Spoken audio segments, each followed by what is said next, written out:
जय जय श्री राम। आप सभी का जीवन मंगलमय हो। पूरा जगत प्रयास कर रहा है।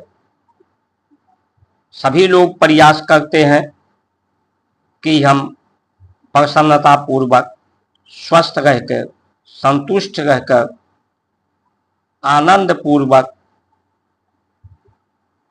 श्रेष्ठ जीवन, महान जीवन जिए। हर व्यक्ति चाहता है कि मेरी भी एक कहानी हो, मेरी कहानी को भी लोग कहें और सुने, मेरी भी एक जीवन की गाथा हो। लेकिन ऐसा क्यों नहीं संभव हो पा रहा है?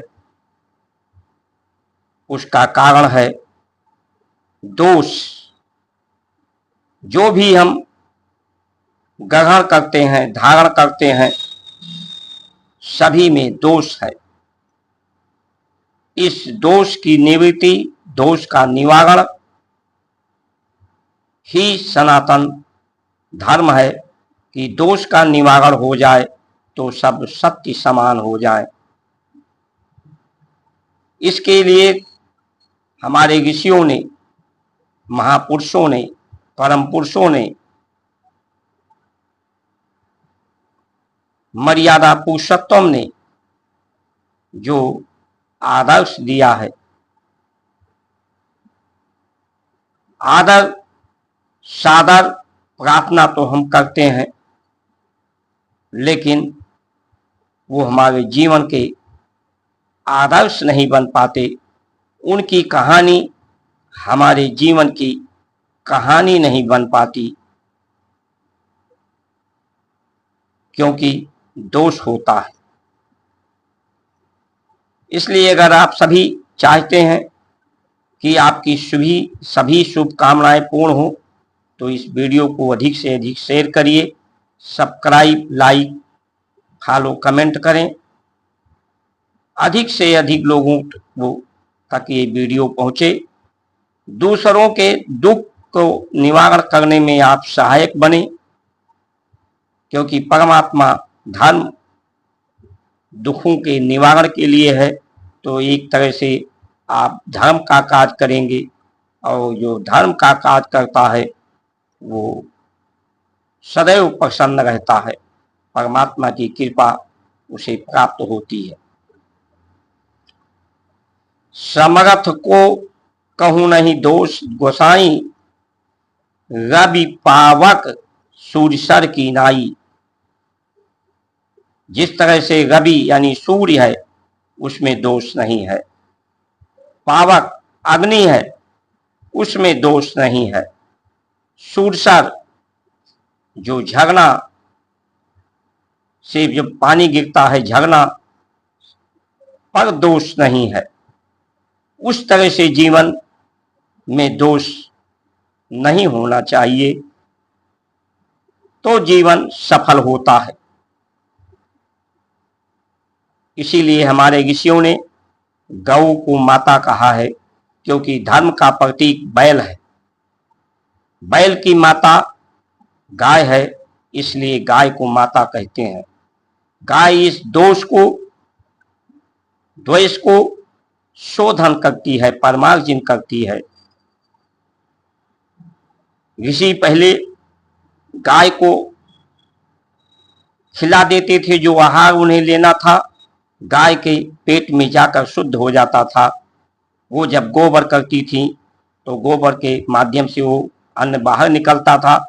उसे धो करके, साफ करके, उबाल करके या भून करके या अंकुरित करके लोग आहार के रूप में लेते थे, जिससे दोष समाप्त होता था। गौ के गोबर, गोमूत्र से और संसार के जो मल, मानव मल या और तरह से जो कूड़े कचड़े हैं, वो मिट्टी के अंदर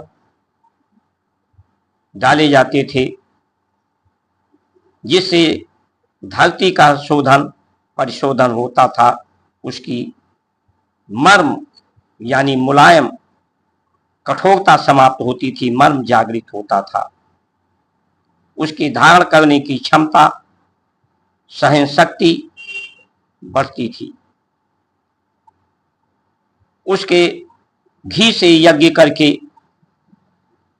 प्रकृति को पवित्र किया जाता था। ये प्रकृति का शोधन,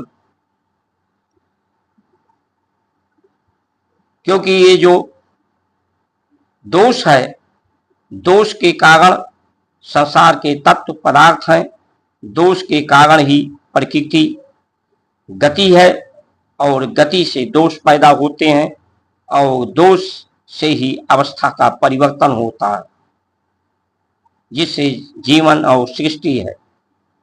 तो ये गति, जो व्यक्ति आहार लेता है या कोई प्राणी आहार लेता है, आहार से ही ये गति होती है। गति से अशांति होती है।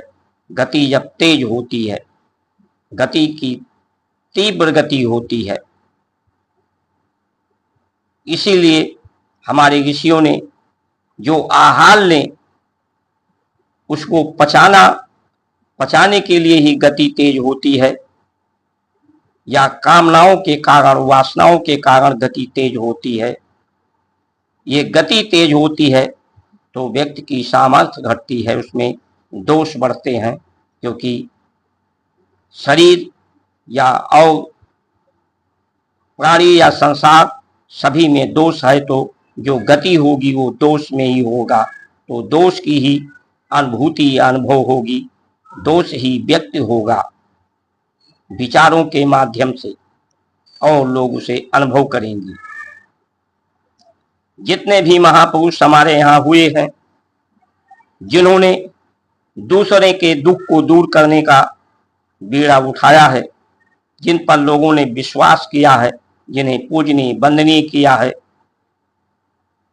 उन्होंने संसार के साधन सुख सुविधा को छोड़ा है, क्योंकि उन्हें अनुभव हो गया कि संसार का जितना भी ज्यादा उपयोग किया जाएगा, संसार में दोष है, विष है, ये विष के समान है।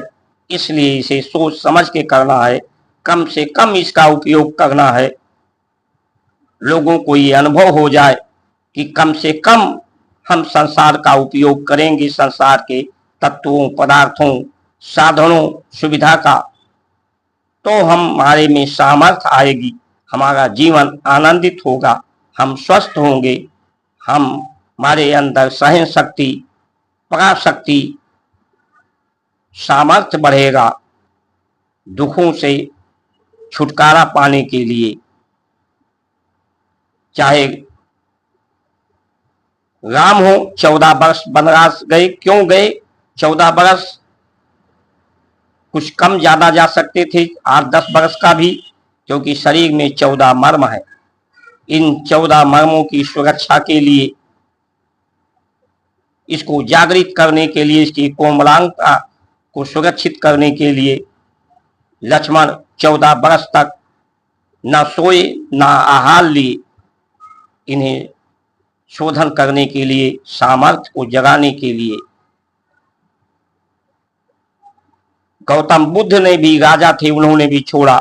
गुरु नानक देव, गोविंद सिंह, या आजादी के समय गांधी जी को भी ले लें, जो बालिस्टर थे, सुख सुविधा में थे, चंद्रशेखर आजाद, भगत सिंह, अनेकों अनेक नाम हैं, जिन्होंने भी दुख को दूर करने का, स्वाभिमान को जगाने का, स्वा यानी प्रकाश, प्रकाश की शक्ति यानी आत्मा की शक्ति, आत्मबल, आत्मविश्वास, आत्मनिर्भरता को स्थापित करके संसार में सुख समृद्धि का अनुभव किया और कराया।